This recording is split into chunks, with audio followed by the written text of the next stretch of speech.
On the afternoon of May 29, 1993, 32-year-old Norma Rodriguez stood over a grill flipping hamburgers in her backyard in Port Hueneme, California. Norma had long brown wavy hair, and she was wearing a light colorful dress. It was Memorial Day weekend, and Norma had invited over a bunch of her friends and coworkers from the retail store where she worked to celebrate the holiday. Music was playing, the smell of food wafted through the backyard, and the weather felt perfect at about 70 degrees Fahrenheit. Norma smiled as she watched her youngest son, who was 4 years old, running around the yard with a few of her friends' kids, and she thought to herself that she couldn't have asked for a better day to host a party. Norma checked the burgers on the grill and then shouted out to the guests that the food was ready. Then she put the burgers on a tray and put it down on a long picnic table next to paper plates, side dishes, and condiments that she'd already laid out. Then she just stepped back and watched as her friends continued talking, laughing, and walking over to the table to get their food. And as she watched them, she was reminded of all the family cookouts she had had when she was a kid. Norma came from a big family. She had 6 sisters and a brother, and she still enjoyed having her house filled with people. A friend of Norma's, Warren Mackey, walked over to her with his plate of food in his hand. He thanked Norma for the burger and for inviting him to the party. Warren and Norma had worked together for a while, but even after Warren had left the job, they stayed in touch, because Norma was one of those people who made friends for life. In fact, she was still close with people she'd known in college and in high school, and she made it a point to still talk to them as often as she could.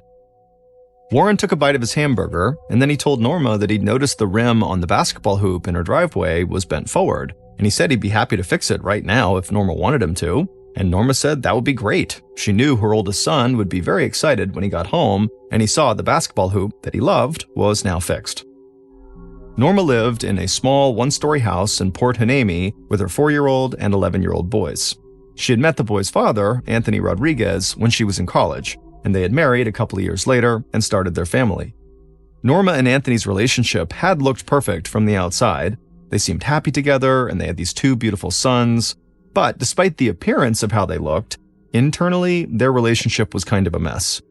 Anthony spent a ton of time away from the house, either working or just hanging out with his brother, so Norma had often felt like she and the boys were just not a priority for Anthony. And the longer they had stayed together, the worse their relationship got, and soon they were fighting all the time. And so 2 years before this Memorial Day party, Norma had finally had enough, and she had divorced Anthony. As a single mom, Norma spent all of her time making sure she was providing for and taking care of her sons. She put in long hours at the retail store where she worked to earn extra money, but she also tried really hard to spend as much time as she could with the boys. She made it a point to help her oldest with his homework, and she always tried to be home to make the boys dinner and to help her youngest get ready for bed every night. It wasn't easy, but Norma never worried about how busy or tired she was. As long as her sons were okay, she was too. Norma also tried to remain friends with her ex-husband, Anthony, really just for her son's sake. She'd even let her oldest son miss the backyard cookout that day just so he could go to a baseball game with his dad and his uncle. And so for the most part, Norma was happy on her own with her kids. But there were times, like when her son's basketball hoop broke, that she missed having someone else in her life to help her manage everything. But the few times she dated since the divorce had not led to anything long-term, and Norma was just really picky about who she let into her and her son's lives. And so she was appreciative of friends like Warren who would pitch in and help her from time to time. After Warren had very quickly fixed the basketball hoop, Norma had thanked him profusely, and then she walked over to talk to one of her other friends named Beatrice. The 2 women had met at work, and they had hit it off right away. Beatrice was having problems in her marriage, and so she felt like Norma was one of the only people she could actually talk to about it because of Norma's experience with her own divorce. Norma asked Beatrice if she was doing okay, and Beatrice would say that, things are about the same, and then Beatrice would ask Norma how she was doing, and Norma would say that, life was great, except that lately her ex-husband, Anthony, had started showing up at their house totally unannounced. Norma didn't mind letting her oldest son spend more time with Anthony than Anthony was actually allotted in their custody agreement to go see a baseball game or to spend an extra weekend with him, but Norma was not okay with Anthony coming to the house whenever he wanted, like he still lived there. Beatrice asked Norma if Anthony had tried to sleep with her again, like maybe he wanted to rekindle things. But Norma said no, he usually just came into the house, talked for a minute, and then sat down on the couch and watched TV. and if Norma tried to ask him to leave, he would just get mad.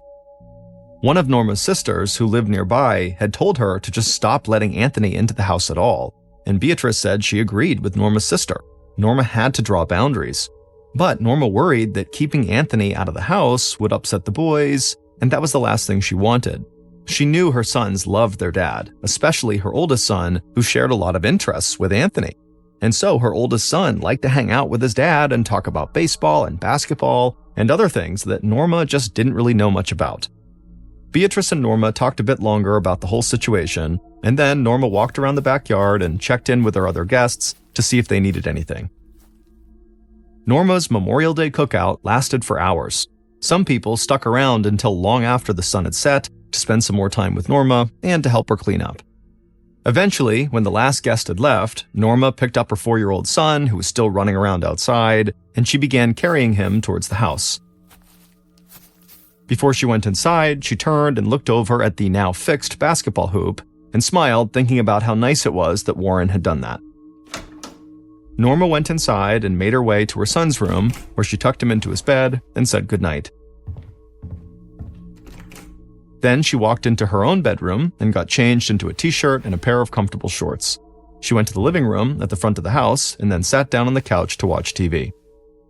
On most nights, Norma found it a lot easier to fall asleep on the couch watching TV than she did falling asleep in her own bed, and this night was no different. A few minutes after finding something to watch, Norma felt her eyes getting heavy, and so she stretched out on the couch, and with the sound of the TV playing in the background, she drifted off to sleep. 24 hours later, at about 10:30 p.m. on May 30th, Norma walked down the hall towards her 4-year-old son's bedroom. She opened the door quietly, looked in, and saw him sound asleep in his bed. Norma knew he was still totally worn out from the barbecue the day before. Norma had spent that day cleaning up the house a bit and watching movies with her 4-year-old. Her oldest son was still staying with her ex-husband Anthony, and he wouldn't be home until the following night. So the house felt quiet and a little empty. Eventually, Norma went to the living room, turned on the TV, and stretched out on the couch like she had done the night before, and within a few minutes, she had drifted off to sleep.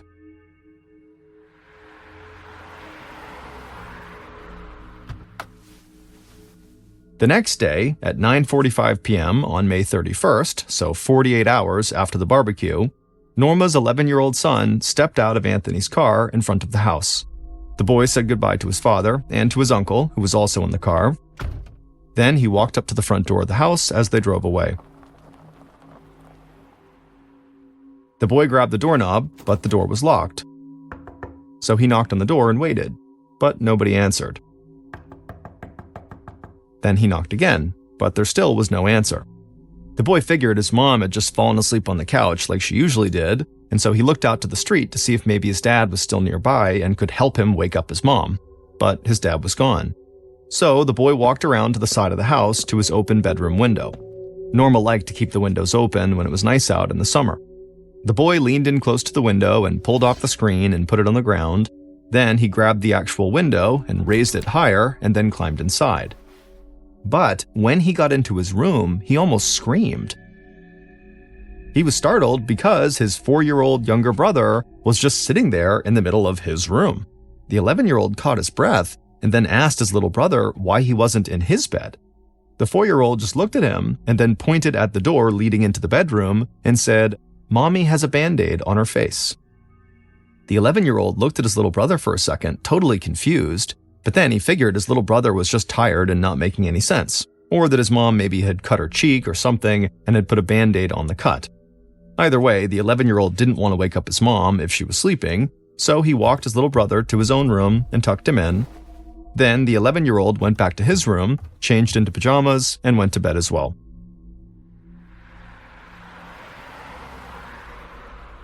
The following morning, so June 1st, at around 7:30 a.m., Norma's ex-husband, Anthony, pulled his car up in front of their house again. Anthony and his brother got out of the car and walked up to the front door. Anthony was 33 years old, and he was tall with dark hair and dark eyes. He knocked on the door, and then he and his brother stood on the porch and talked while they waited for Norma to answer. Anthony and his brother were there to take the boys for the day because Norma had made plans to go to the beach with some of her friends. After a few moments had passed and Norma had not come to the door, Anthony knocked again. And when nobody answered again, he said he was worried something weird was going on.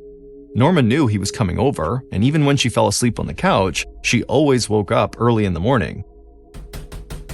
Anthony pounded on the door again, and again when nobody answered, he reached into his pocket, pulled out his wallet, and then grabbed a credit card that was inside of it. Then he slipped the credit card into the crack between the door and the frame right under the lock. He shook the card up and down against the lock a few times, and then just like that, the lock gave way. As soon as this happened, Anthony looked back at his brother with a smile on his face, and his brother clearly was impressed that Anthony was able to do that. Anthony then opened the door and walked into the living room, and he was about to call out to Norma, but then he saw something and just froze. Then Anthony turned back to his brother and yelled for him to give him the knife that Anthony knew his brother always carried. His brother grabbed the knife out of his pocket and handed it over. Anthony took the knife and ran across the living room and got down on the floor. And his brother saw him cutting something with the knife, but he couldn't see exactly what was going on. Then, just as quickly as Anthony had done that, he stood up and ran into the kitchen and called 911.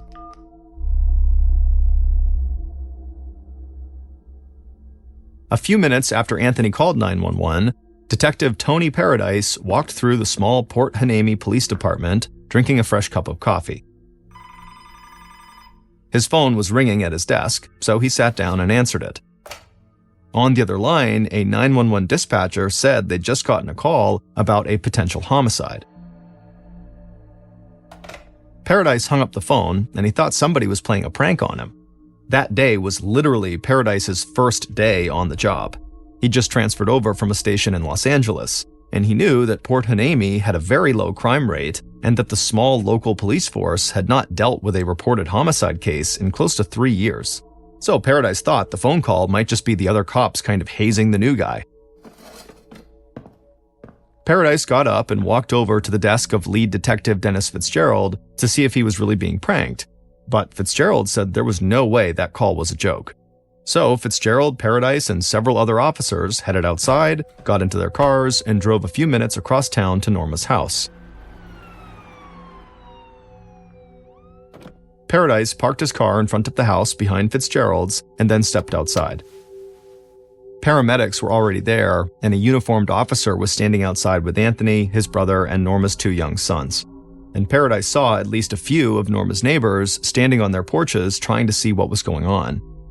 Paradise still couldn't believe this was how he was spending his first day as a Port Hueneme detective. He thought Port Hueneme was the type of place people moved to so they could feel safe, a place where they could escape to the beach and leave their windows open at night without worrying about anything. Detective Fitzgerald waved Paradise over. Fitzgerald was 49 years old.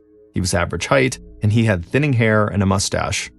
The detectives headed up the walkway towards the front door, while other officers started to block off the scene with police tape. The front door was open, so Paradise and Fitzgerald just walked right into the living room and put on their gloves. Then both detectives walked across the room towards the kitchen, and when they saw what was on the floor, they felt like they'd walked into a scene from a horror movie. A woman's dead body was lying there. It was Norma, and her face and head were completely wrapped in duct tape. Fitzgerald and Paradise crouched down to get a closer look at the victim. A small piece of the duct tape had been cut away from her nose and mouth, and there was a set of house keys lying on the floor next to her. The detectives also noticed that rigor mortis had already started to set in, which causes the body to stiffen after death. But inside of a controlled environment, like this suburban living room, rigor mortis usually takes several hours to appear in the arms and legs.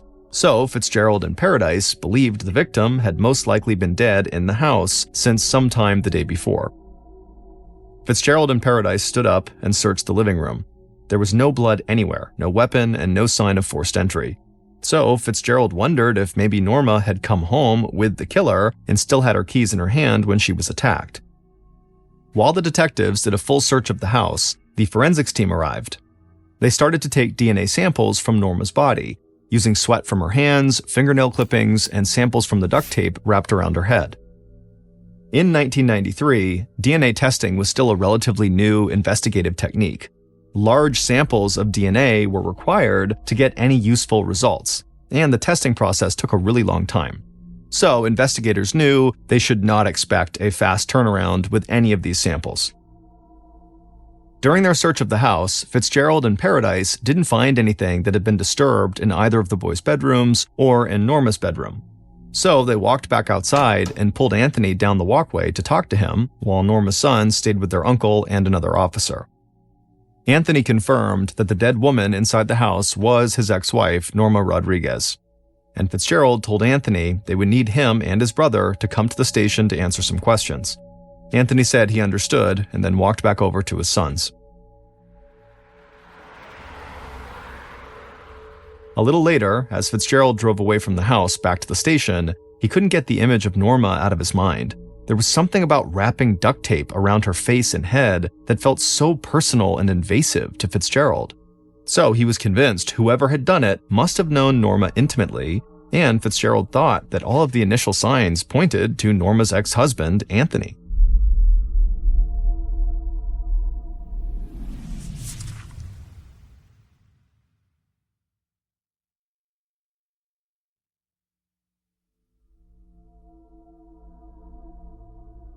Shortly after Detective Fitzgerald went back to the Port Hueneme police station, he sat down with Anthony inside of an interrogation room. The room was bright, cold, and cramped, and Anthony knew that Fitzgerald did not just want to have a casual conversation with him. Anthony was sure the police had targeted him as a suspect from the moment they showed up at the house. After all, he was the ex-husband, and he was the one who had found Norma's body. Anthony's brother had also been brought to the station for questioning, and Norma's sons were there too. Fitzgerald needed to talk to the boys, but he knew they were scared and still in shock, so he wanted to make sure they were physically and mentally okay before he talked to them about what had happened to their mother. In the interrogation room, Fitzgerald asked Anthony to start by explaining what had happened earlier that morning when Anthony had arrived at his ex-wife's house. And Anthony told Fitzgerald how when nobody had answered the door, he had unlocked it using a credit card. Fitzgerald sat straight up in his chair. This was a huge red flag, and Fitzgerald had a couple of different thoughts running through his head. Did this guy have experience breaking into houses? Or had Anthony just used the key to get in, and he was making up the credit card story to cover his tracks? The police had found a set of house keys next to Norma's body on the floor, and there was no sign of forced entry. So Fitzgerald believed there was a good chance whoever killed Norma had been invited into the house, and he knew Anthony was a frequent visitor there. Anthony could have easily killed Norma, taken the keys, used them to get back into the house the following day, and then put the keys on the floor by Norma's body before the police arrived. But Fitzgerald didn't want to show his hand in any way, so he let Anthony keep talking. And Fitzgerald spotted yet another huge red flag almost immediately. Anthony said when he walked into the house, he saw Norma lying on the floor between the living room and the kitchen, and her head and face were completely wrapped in duct tape. And so he said his first instinct was to cut the tape away so Norma could breathe. So Anthony got a utility knife from his brother that had a fold-out pair of scissors on it, and he had rushed over to Norma and cut the duct tape away from her mouth and nose. He said her body still felt warm when he was touching her, but she wasn't breathing, so he ran into the kitchen and called 911.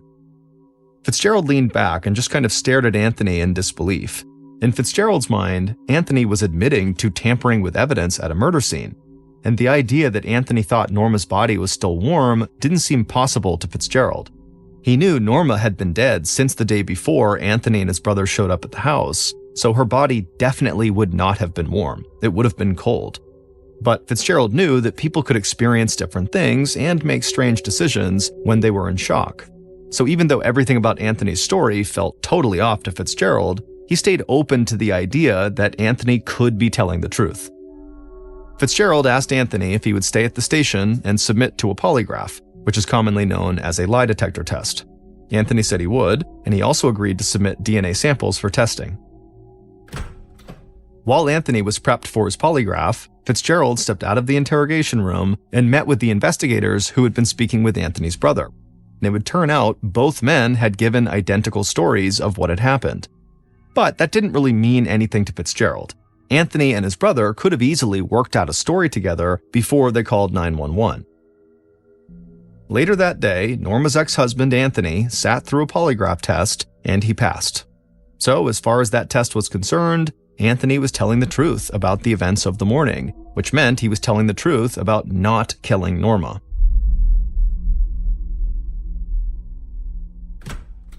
Not long after Anthony had taken his polygraph, Fitzgerald and Paradise walked into an office in the police station where Norma's sons had been waiting with an officer and a child welfare social worker. Fitzgerald crouched down in front of the chair where Norma's 4-year-old son was sitting, and he introduced himself in a soft, calm voice. The little boy was scared and confused, and he barely spoke. So his 11-year-old brother stepped in to try to help police as best as he could. He told detectives about how his dad and uncle had dropped him off at home the night before and how he had missed the Memorial Day cookout at the house. Then the 11-year-old told them that, the front door was locked when he got home, and so he'd gone in through his bedroom window, and that was when he found his little brother just sitting there in the middle of the room. He said he didn't want to wake up his mom, so he tucked his younger brother into bed and then went back to his own room and fell asleep. But then the 11-year-old remembered something else. He told police that when he first climbed into his bedroom, his little brother had said something really weird. He said, "Mommy has a Band-Aid on her face." At that moment, something hit Fitzgerald and Paradise for the first time.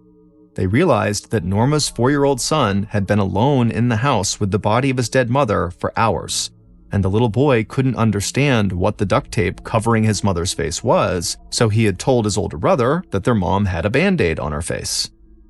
Fitzgerald and Paradise tried not to react in front of the boys, but nothing they had seen in their time as cops had ever hit them as hard as that image of this poor little boy just alone with his dead mother, not having any idea what had happened. Fitzgerald thanked both of the boys for talking to them, and he told them that the police were there to help them if they needed anything. Then he and Paradise walked out of the office, and Fitzgerald sat down at his desk and tried to collect himself. He had kids of his own, and he struggled to imagine how anyone their age or younger could go through what Norma's little boy had gone through. On June 2nd, so the day after Norma's body had been discovered, Fitzgerald and Paradise got Norma's autopsy results, and those results caused them to fixate on the duct tape even more. It turned out the killer had used 20 feet of duct tape to completely cover Norma's face and head. The detectives were stunned by the amount of time that must have taken, and their initial thought after seeing the autopsy results was that whoever had killed Norma had immediately wanted to kind of distance themselves from her, so they had used the tape to depersonalize her and make her someone kind of faceless. This theory supported Fitzgerald's first impression that the killer must have known Norma well, and so after the murder they couldn't admit to themselves that they had killed someone so close to them. But Norma's ex-husband Anthony, who really seemed like the best suspect, had passed his polygraph.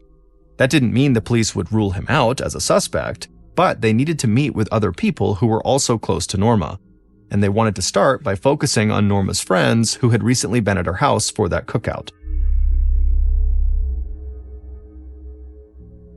In the week following Norma's murder, the investigative team tracked down everyone who had attended Norma's Memorial Day cookout the day before she was murdered, and one of the first people they brought into the station to talk to was Warren Mackey, Norma's former coworker who had fixed the basketball hoop in the driveway. Warren was very tall and thin, with short brown hair and a mustache, and on this day he was wearing a t-shirt and jeans. Warren told Fitzgerald and Paradise that he and Norma had kept in touch even after he had stopped working at the same retail store as her. He said Norma was one of the nicest people he'd ever met, and that she always treated everyone around her like family. And so that was why so many people stayed close to her even after they moved away or they didn't work together anymore. Then Warren talked about the actual Memorial Day barbecue and said while he was there, he had fixed the basketball hoop, and then at the end of the party, he had stayed back with a few people to help Norma clean up, and then he had just gone home, and that was it. Fitzgerald nodded and then asked Warren where he'd been the following night, the night that Norma was actually murdered. Warren shifted a bit in his seat and his face began to turn red. He said he was embarrassed, but he'd gone out to a club that night with some friends, and he'd gotten really drunk and done a little cocaine. A look of surprise came across Fitzgerald's face, not at what Warren had done at the club, but that he was admitting to using hard drugs in front of a police officer. But Fitzgerald wasn't investigating cocaine use, so he asked Warren if he would take a polygraph and submit DNA samples. And Warren quickly agreed and immediately sat for the polygraph. He passed the test just like Anthony had, and later that day, when Fitzgerald and Paradise followed up with the friends Warren said he'd gone to the club with, they corroborated his alibi. The investigation was only in its first week, but Fitzgerald was starting to worry they were already totally off track. They had no evidence tying anybody they'd interviewed to the crime scene, and everyone who had taken a polygraph test had passed. So after the initial rush of the investigation, things started to slow down. Weeks went by and no new information or new leads came in, and Fitzgerald and Paradise, they kept digging, but nothing was panning out. Then, several weeks into the investigation, Fitzgerald got bad news from the forensics team. They had not been able to secure large enough DNA samples from the crime scene to effectively try to match it with DNA samples taken from Anthony and from Norma's friends who had gone to the cookout. So, without those DNA tests providing any help, Fitzgerald and Paradise scrambled to find a new way forward in this investigation. And then, a month after Norma's murder, they finally caught a break. One of Norma's sisters told Fitzgerald that she had found out a woman named Beatrice, who had been at that Memorial Day barbecue, was cheating on her husband. And Norma had given Beatrice an extra set of keys to her own house so Beatrice could meet this secret lover at Norma's house. The news that Norma's friend Beatrice was using Norma's house to carry out an affair got the murder investigation right back on track. And Fitzgerald wondered if maybe the keys that had been found on the floor next to Norma's body were the keys that Norma had given Beatrice. Fitzgerald had met with Beatrice early in the investigation when he was interviewing everybody who had been at Norma's cookout, but she hadn't said anything about an affair or the extra set of house keys. So when Fitzgerald met with Beatrice again at the station, he started his line of questioning by asking her why she had kept that information from police. Beatrice looked at Fitzgerald and her face turned red and her eyes started to water.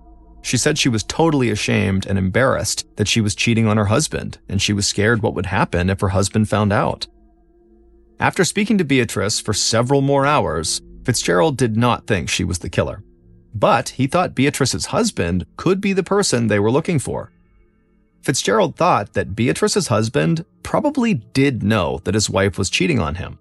And so he could have potentially stolen Beatrice's extra set of keys to Norma's house and used them to storm into Norma's house to confront Norma about her role in his wife's affair, and maybe in a fit of rage, he had killed Norma. So after meeting with Beatrice, Fitzgerald sent officers to bring in Beatrice's husband. The man looked totally confused from the second he walked into the police station. He said he didn't know Norma that well, and he really didn't understand how he could possibly help. But Fitzgerald led him into the interrogation room and took a seat across from him, and then just point blank, Fitzgerald asked if he had gone to Norma's house to confront her because she was letting Beatrice use the house to have an affair. A look of complete shock came across Beatrice's husband's face. He stared at Fitzgerald and then said he had no idea his wife had been cheating on him. By the time the interview ended, Fitzgerald felt really bad. He figured the man deserved to know the truth about his wife, but no one should have to find out like that. And if Beatrice's husband had been faking his reaction to this news, Fitzgerald figured he had to be the best actor in the entire world, because the guy walked out of the police station looking like his entire life had just come crashing down. And so, after Beatrice and her husband could not be directly linked to Norma's murder, the investigation slowed down again. And after months, nobody close to Norma had failed a polygraph, there was still no help from any of the DNA tests, there was no concrete evidence that pointed to anybody in particular, and so the case just started to go cold. No matter how hard Fitzgerald and Paradise worked to move the investigation forward, they felt like they didn't have anywhere to go, and several more months passed with no new details coming in. People in the small city of Port Hueneme started to get restless, and wild theories surfaced that Norma's murder was the work of a serial killer who staged his victims in dramatic ways. But that wild theory, or any other wild theory, never checked out. And then 1 year passed after another, and Norma Rodriguez's murder started to fade from the media and from public discussion, and soon the police turned to other cases.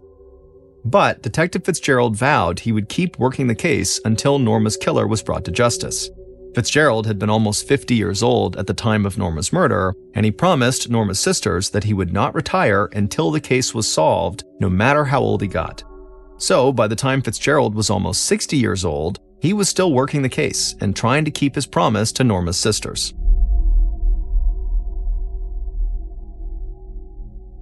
Flash forward to May 31st, 2003, 10 years to the day after Norma's murder, and Fitzgerald was sitting in his office at the Port Hueneme police station. Years earlier, he had put a photo of Norma on his desk to remind him of the promise he'd made to her sisters, and also to help people remember that there was a real person whose life had been taken and who still deserved justice. Fitzgerald's phone suddenly rang, and so he answered it, and on the other line, someone from the state crime lab told Fitzgerald that they had news about the Norma Rodriguez case that he might not believe. Fitzgerald held his breath and listened. He learned that the crime lab had been following up on all these cold cases, and in doing that, they believed they had finally learned who had killed Norma. In the 10 years since Norma's murder, there had been major advances in DNA testing. So, in 2003, the DNA samples that had been taken from Norma's body were now, with all these advances, more than enough to find a match. The crime lab said they still needed to run new tests on the duct tape that was found on Norma to confirm their suspicions about her killer, but they would have those results soon. Fitzgerald hung up the phone and he wanted to cry. He had lived with Norma's case for a decade, and even he had started to doubt that he would ever be able to solve it. But just a few weeks after Fitzgerald got that big phone call, the crime lab confirmed their initial findings. So Fitzgerald picked up the phone and called one of Norma's sisters to let her know that Norma would finally be able to rest in peace, because he finally knew what had happened to her and who had done it. Based on DNA test results, evidence found at the scene, and interviews conducted throughout the 10-year investigation, here is a reconstruction of what police believe happened on May 31st, 1993, the day Norma Rodriguez was murdered.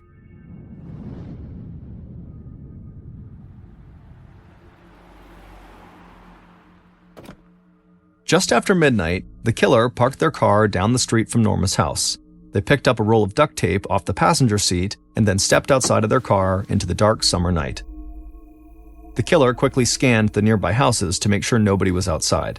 When the killer was sure the area was clear, they moved quickly down the street, staying in the shadows and away from the streetlights.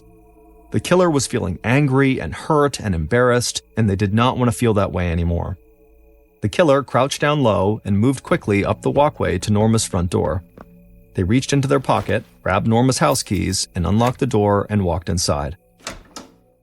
The sound of laughter startled the killer, but they realized it was just coming from the TV, and they breathed a bit easier. The killer closed the front door behind them, put the keys back in their pocket, and walked into the living room. The sound from the TV got louder as they approached, and the killer saw Norma fast asleep on the couch. The killer stood there just for a second, watching her. Then they walked towards the couch and knelt down and put the duct tape on the floor. Then they lunged at Norma on the couch. Before Norma could even wake up, the killer had wrapped their hands around her throat and had begun strangling her. Norma's eyes opened wide and she gasped for breath. She flung her hands at the killer and tried to push them off. In the struggle, the killer kind of stumbled and Norma managed to fall off the couch onto the floor. She could barely breathe, but she tried to make it out of the living room to the kitchen. But the killer followed, grabbed her, and threw her on her back. Then the killer grabbed Norma's throat with both hands again and squeezed as hard as they could. Norma gasped and choked, and then her body stopped moving and she went limp. The killer finally released their grip, and they looked down and saw very clearly Norma was dead. The killer then went back through the living room, grabbed the duct tape off the floor, and then returned to Norma's body. Then the killer unrolled a piece of tape, covered Norma's eyes with it, and then wrapped it around the rest of her head. But the killer didn't stop. They held Norma's head up and wrapped 20 feet of duct tape around her face and head 14 times. Finally, the killer ripped off the tape from the roll and let Norma's head fall to the floor. They reached into their pocket with their free hand, pulled out the house keys, and dropped them next to Norma's body. Then they ran back through the living room and opened the front door. They locked the door handle from the inside, then walked out of the house, closed the locked door behind them, and ran down the walkway with the roll of duct tape still in their hand. The same duct tape they had used to help prop up the rim on the basketball hoop in Norma's driveway. Warren Mackey, Norma's former co-worker who had been at the Memorial Day cookout, had murdered Norma. It would turn out that Warren had wanted to be more than just friends with Norma, and for a while, he thought that was a real possibility. Norma and Warren talked on the phone regularly, and he even spent time at her house with her and the kids. But Norma just did not want a romantic relationship with Warren, and every time he asked her out or made a move on her at her house, she turned him down. Finally, Warren decided he just couldn't handle the rejection or the embarrassment he felt, so he decided he would murder Norma. At the Memorial Day cookout, while Norma walked around talking to her guests, Warren had gone into the house, found Norma's purse, and stolen her keys. It would turn out Norma had actually complained to a friend at the cookout that she had apparently misplaced her house keys somewhere. Then, late the following night, Warren had returned to Norma's house. He knew she slept on the couch a lot, so he figured he would either find her there or in her bedroom. It's not known if Warren had always intended to use the duct tape to wrap up Norma's face, or if he had decided to do it just because after he had killed her, he couldn't stand looking at her face and kind of seeing what he had done, and so he had just kind of impulsively decided to wrap her up. Following the murder, Warren had quickly gone home and then headed out late that night to the club with his friends to give himself a possible alibi. But the duct tape found on Norma ultimately discredited that alibi and led authorities to Warren after the investigation had stalled for 10 years. In 2003, the crime lab discovered that DNA samples that had been taken from Norma's hands matched the samples provided by Warren when he had submitted to DNA testing. But the crime lab and the district attorney believed it could be argued that Warren's DNA was found on Norma's hands because they had recently spent time together at a party. So tests were run on the part of the duct tape that had been torn away from the rest of the roll, the part of the duct tape that only the killer would have touched. And when DNA samples from the duct tape matched Warren's DNA, authorities knew they had found Norma's killer. Some investigators came to believe that Warren was able to pass his polygraph test because he possessed certain traits often linked to narcissists and sociopaths, things like a lack of remorse about lying and the ability to create a totally alternate reality in your mind that actually feels like the truth when you're talking about it. And so those traits can obviously make it easier for some people to pass a lie detector test even though they're lying. But regardless of how he passed that polygraph, Warren could not outrun the DNA evidence forever. And once the duct tape test confirmed he was the killer, police arrested him for Norma's murder. When Warren was confronted with the DNA evidence, he pled guilty to second-degree murder and he was sentenced to 15 years to life in prison. As of fall of 2023, he is still in prison in California. At Warren's sentencing, one of Norma's sisters looked him in the eye and told him, quote, "I curse you for the rest of your life. You didn't just do this to my sister. You murdered all of us." End quote. Chichi Jima is a small Japanese island about 500 miles south of the Japanese mainland.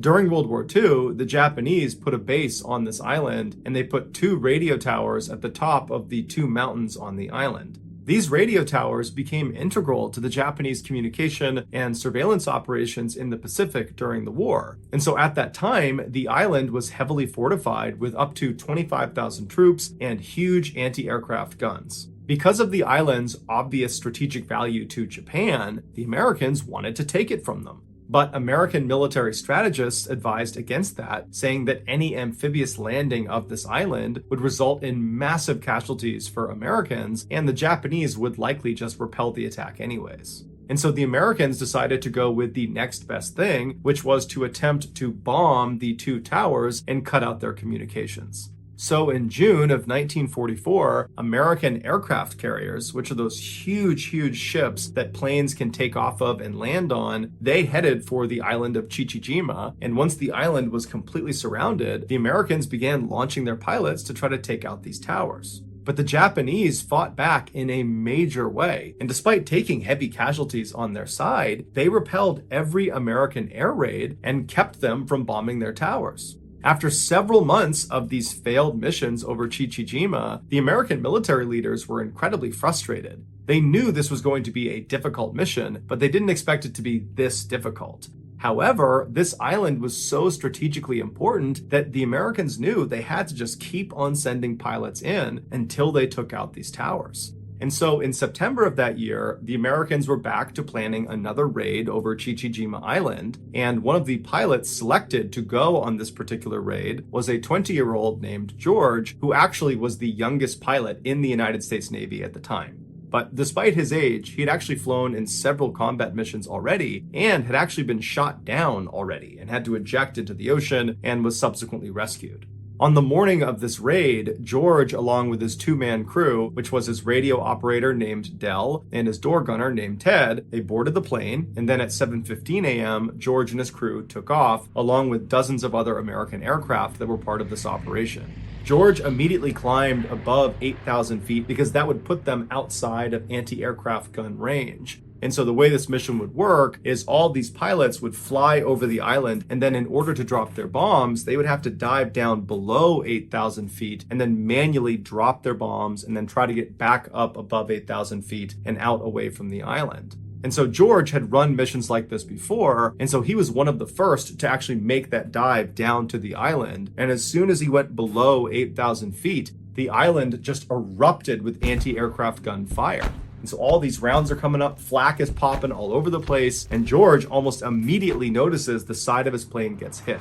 But the plane's stable enough that he decides he's just going to keep on diving down and complete the mission. And he's yelling back to Ted and to Dell to hold on, and they get all the way down to 3,000 feet when George releases two 500-pound bombs that are direct hits on the radio tower he was assigned to bomb. But at this point, George's plane is now engulfed in flames. It can barely fly. And so George is again yelling at Ted and Dell to hold on. He's pulling back on the lever and he begins to turn himself away from the tower out towards the water. And he manages to fly away from the island, but he can feel the plane starting to go down. Now, George had previously been shot down before, and what he learned from that is how important it was to fly as far away from the enemy as you possibly can before you bail out of your plane. Because if you bail too early and you land in the water right near where the enemy is, you'll just get captured. And so George was holding on to that lever and keeping his plane up as long as he possibly could. And so he's flying and getting lower and lower and lower and closer to the water. And Ted and Dell are yelling at him that they got to jump out. Meanwhile, outside, the other planes that had sustained damage, the other American planes, their crews are already bailing out. But George is saying, no, hold on. And he keeps going farther and farther until he's so close to the water that it's practically too late. And then he gives the order to jump out of the plane. George abandons his controls, he leaps out the door, and he hits his head on the back of the plane as he leaps out. But his chute would open up right before he hit the water and it would save his life.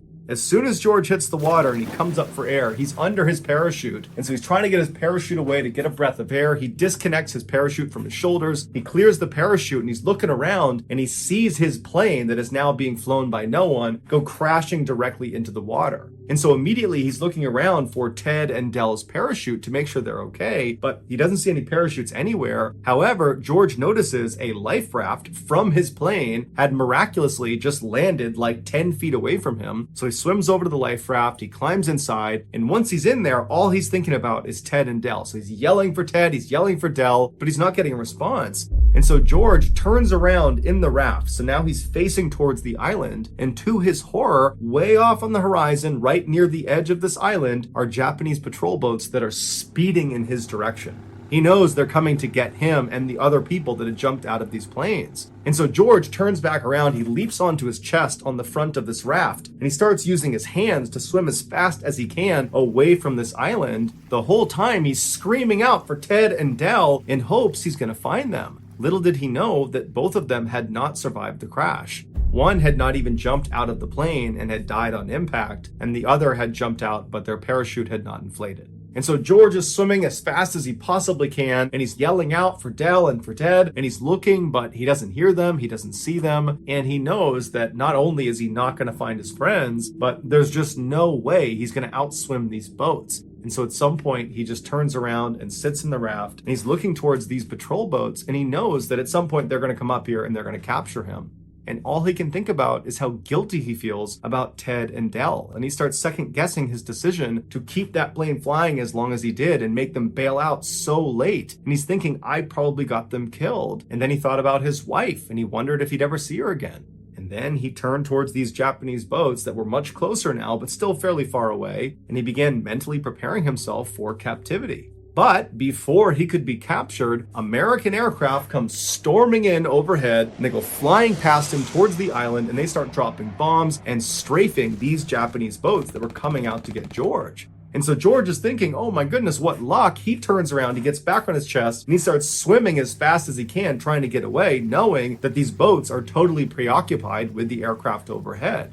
And for 2 hours, George used every ounce of strength he had to swim as far as he possibly could away from this island. But at some point, he was just so unbelievably exhausted, he just could not paddle any farther. And so he's just laying on this raft when he hears the sound of something coming out of the water. And he turns and he sees the periscope of an American submarine coming out of the water. And seconds later, the crew of this American submarine comes right up alongside him. They grab him out of the raft, they put him in the submarine, and he was saved.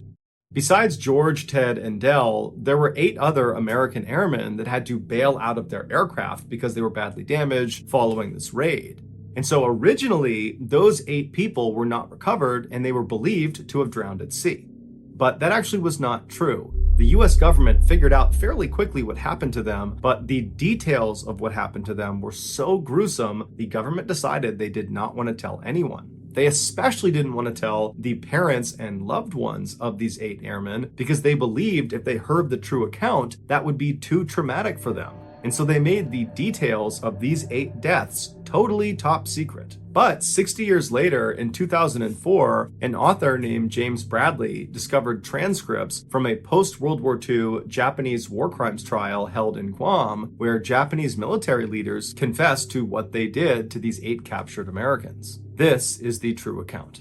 Unlike George, these 8 other airmen bailed out almost immediately after they got out over the water. And so that placed them in the water very close to the island. And so before the American aircraft could come in and save the day, like they did with George, these 8 airmen were scooped up by the Japanese and brought back to the island. The Japanese soldiers on this island for the past several months have been getting constantly bombed by American aircraft, inflicting a very high casualty rate.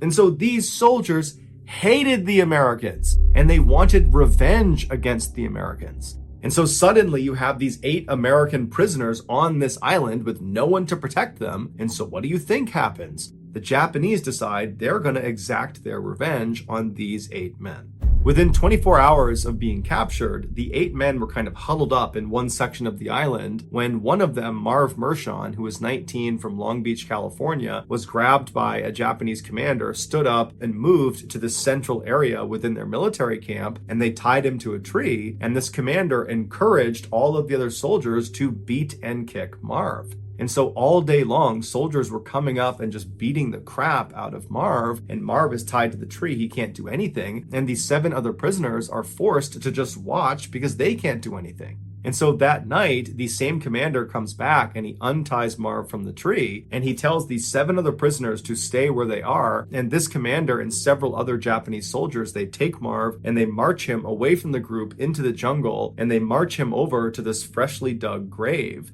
And standing next to the grave that Marv would have seen is this Japanese soldier carrying a sword. And so Marv is told to walk up to the edge of this grave. They tell him to kneel down in front of this grave, and they let him smoke a final cigarette. And apparently Marv very calmly smoked the cigarette, and when he was done, the man with the sword put a blindfold on Marv and then told Marv to extend his neck. And as soon as he did, he was beheaded. Afterwards, they buried him inside of this grave. That night, one of the high-ranking Japanese generals on the island, a man named Yoshio Tachibana, who was an alcoholic and was notorious for his sadistic tendencies with prisoners, he was sitting around drinking, having a good time, when he decided that his soldiers, they needed to prove they had what he called the fighting spirit. And the only way they could show they had this fighting spirit was by consuming human flesh. And so Tachibana ordered his soldiers to go exhume Marv from his shallow grave, and then Tachibana sent over one of his surgeons, and he told him to remove Marv's thigh. So the surgeon goes over, he surgically removes Marv's thigh, he gives it to one of the cooks, and the cooks, they make this huge meal using Marv's thigh, and they serve it to Tachibana and his other high-ranking officers and some soldiers. And apparently, Marv's thigh tasted so good with soy sauce and with sake that Tachibana ordered his soldiers to go back and cut more meat off of Marv, which they did. Within a month of Marv's execution and consumption, Tachibana decided that he wanted to eat more human flesh, and he wanted his soldiers to eat more human flesh because he and a number of the other officers were superstitious that this could make them stronger and it would be good for their stomach and it would be good for their health. And so they decide they're going to kill more of the American prisoners and eat them.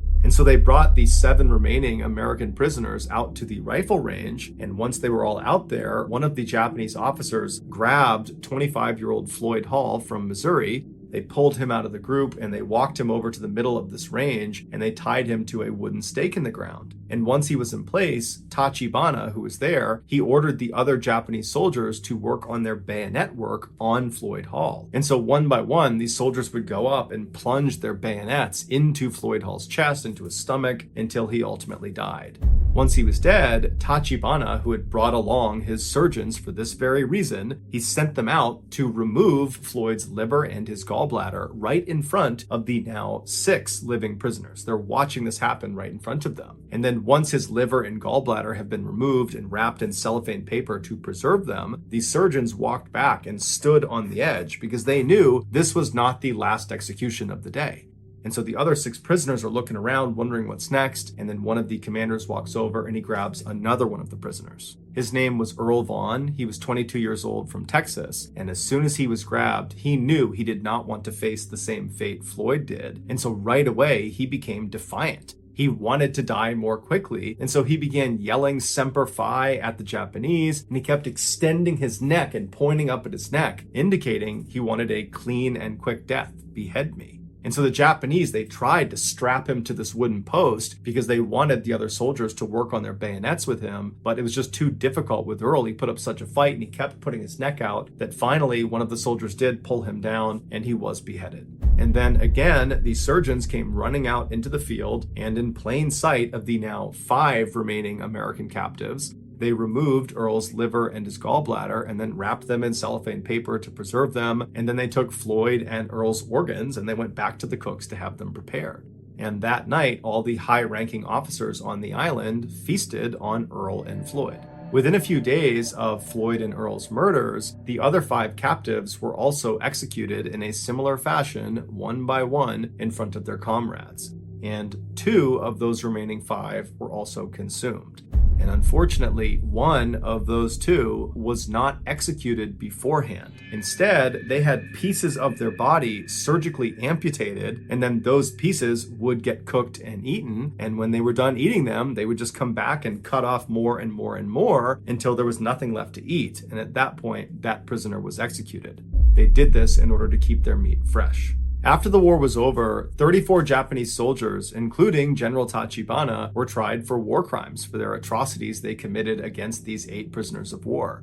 They were all found guilty and they were all hanged and buried in unmarked graves in Guam. The other men on the island that witnessed these atrocities and didn't do anything about it, or participated but in some sort of secondary way, they were also tried for war crimes, found guilty, and sent to jail, but all of them were released after 8 years. George was 80 years old when he finally learned about the atrocities on Chichi Jima Island that he so narrowly escaped. He, like everyone else that was learning about this, was horrified and disturbed, but more than anything, George felt a deep sense of guilt for having survived. But what we can all say for sure is that George did not waste his second chance at life.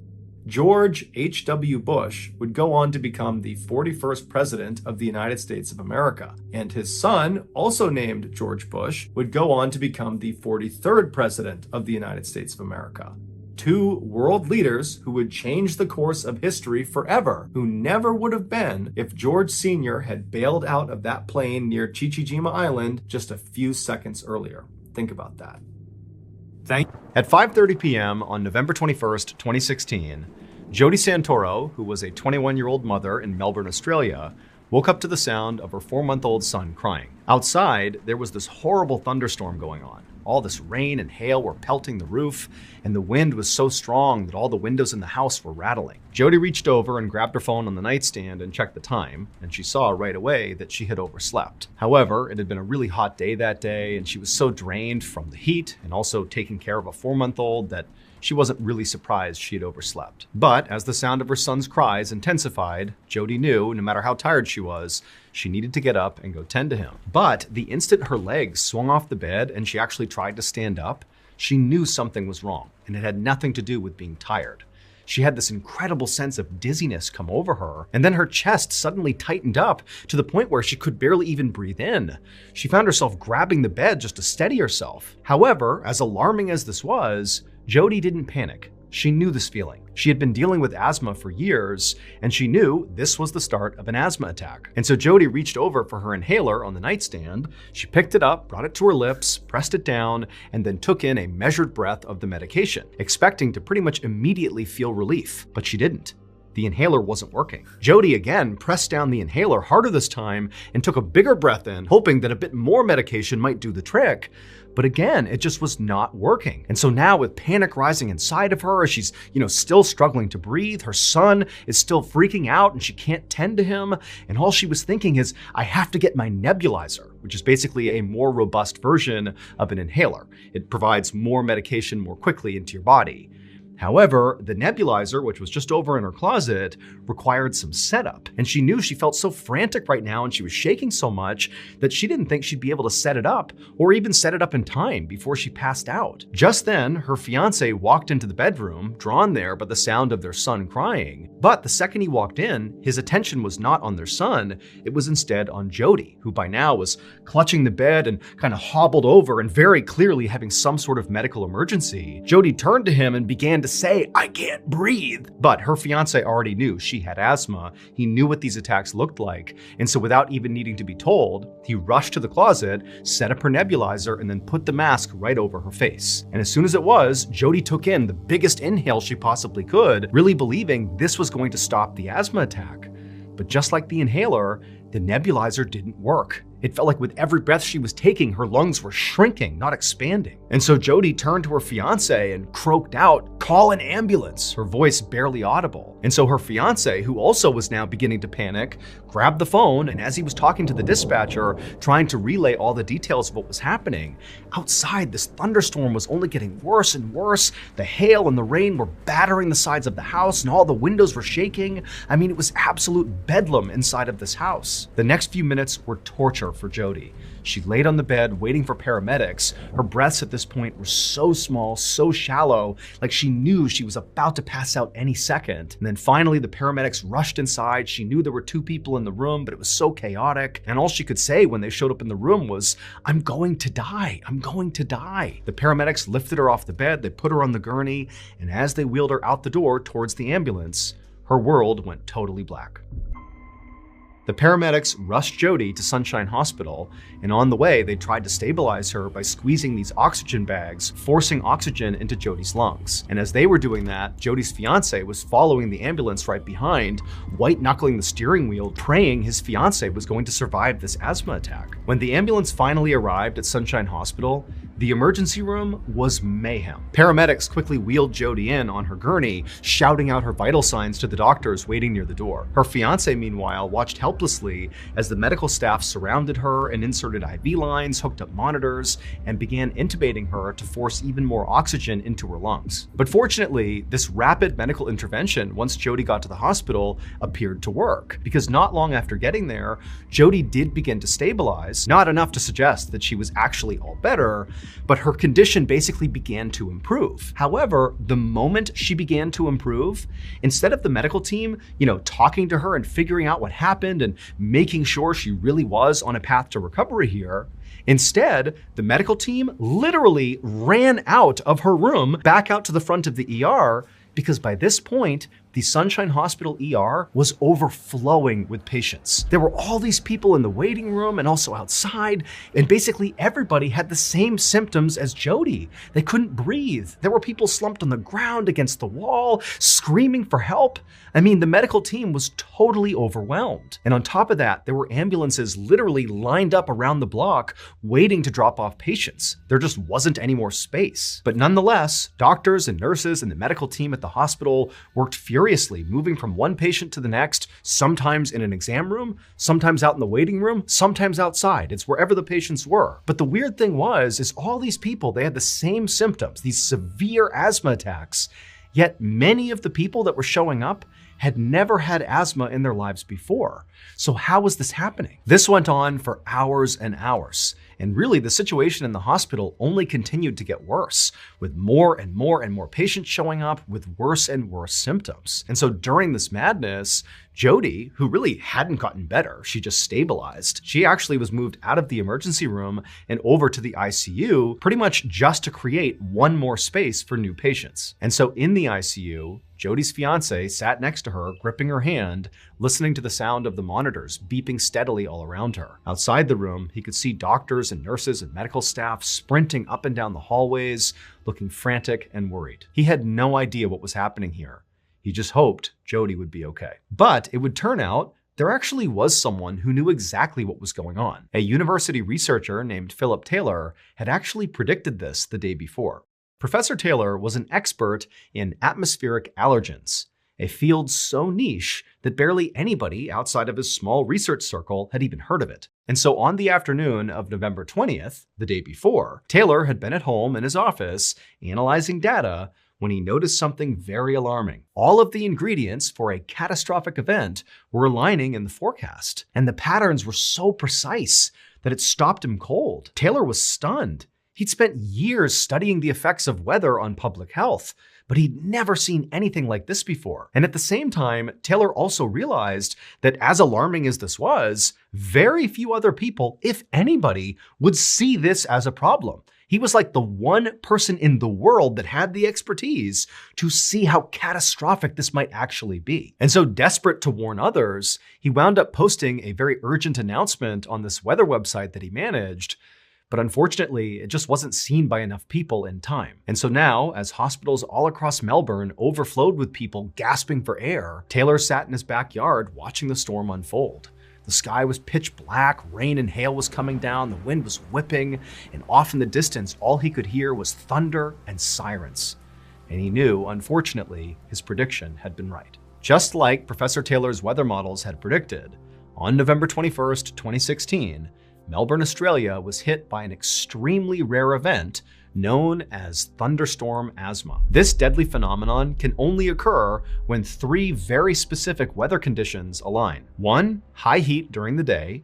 2, a very powerful thunderstorm. And 3, extremely high pollen levels. Melbourne's heat that day had caused unusually high concentrations of ryegrass pollen to hang in the air. And then when that huge thunderstorm rolled in, the intense humidity, the wind, and the rain shattered the pollen grains into microscopic fragments. And then these tiny particles, which were way smaller than regular pollen, were carried by this storm deep into people's homes and into their lungs. Unlike normal pollen, these microscopic fragments bypassed the body's typical defenses and embedded themselves deep into people's lungs, causing severe and sudden asthma attacks. Now, for people who already had asthma, this was catastrophic. But even perfectly healthy people found themselves gasping for air, overwhelmed by the sheer density of this microscopic pollen. The storm had essentially made the air everybody in Melbourne was breathing deadly. As for Jody Santoro, she would spend days in the ICU, hooked up to monitors, with machines pumping oxygen into her lungs while her body fought to heal. But she was lucky. She would eventually recover. And in the days that followed, she would learn the full scale of what actually happened in Melbourne. Nearly 10,000 people had flooded the hospitals across Australia, complaining of the same symptoms that Jody did. And unfortunately, of those 10,000, 10 people actually lost their lives, and many of them were totally healthy and had never had an asthma attack in their lives before. For Jody, despite surviving this ordeal, the awful memory of what happened on that night will forever be on her mind. She is now all too aware of how fragile life can be and how quickly things can change.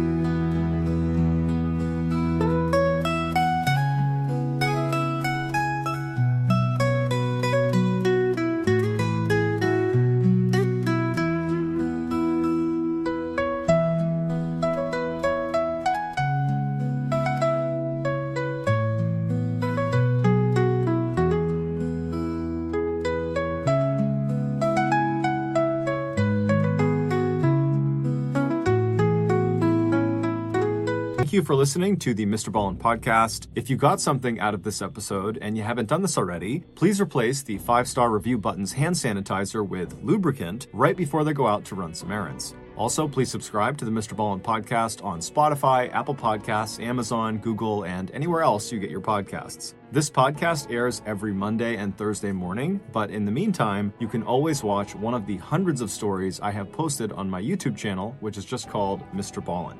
If you want to get in touch with me, please follow me on any major social media platform and then just send me a direct message. My username on all of these platforms is just @MrBallen, and I really do read the majority of my DMs. Lastly, we have some really cool merchandise.